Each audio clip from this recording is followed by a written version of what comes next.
réalité, c'est que c'est très inopérant. C'est très compliqué à mettre en œuvre. Et je vous donne un exemple. Vous avez quelqu'un qui vient dans un secteur en tension, et puis le secteur ne l'est plus.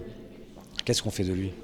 On le renvoie, on considère que en fait, les gens sont des Kleenex qui sont là pour s'ajuster au marché, et puis après on les jette.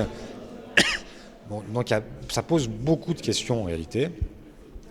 La réalité, c'est que même Emmanuel Macron, il y a quelques mois encore, expliquait que c'était tout à fait inapplicable. Et désormais, je vois que pour des raisons de politique intérieure, il a choisi d'arbitrer pour des quotas d'immigration. Bon. Dans les décisions qu'il prend, les décisions les plus graves sont celles qui concernent la santé. Parce que jusqu'ici, vous êtes vous-même un réfugié, vous demandez l'asile en France, dès le premier jour, vous avez la possibilité d'accès aux soins. Pourquoi? Parce que, y compris dans les parcours, qui sont les parcours de ceux qu'on appelle les migrants, il y a souvent des parcours très compliqués. Et ça suppose qu'ils soient soignés immédiatement et non pas au bout de 3 mois.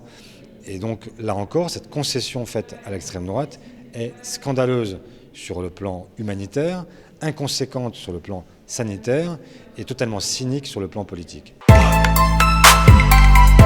Aujourd'hui, en fait, des gens qui utilisent le débat sur le foulard pour en faire un instrument politique.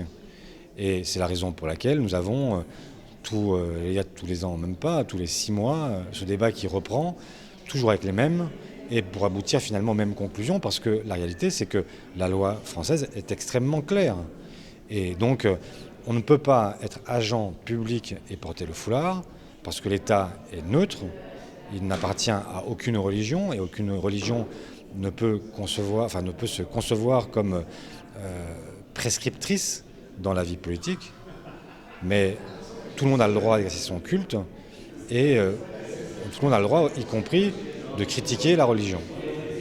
Les règles sont des règles de liberté totale et de protection des croyances ou des incroyances.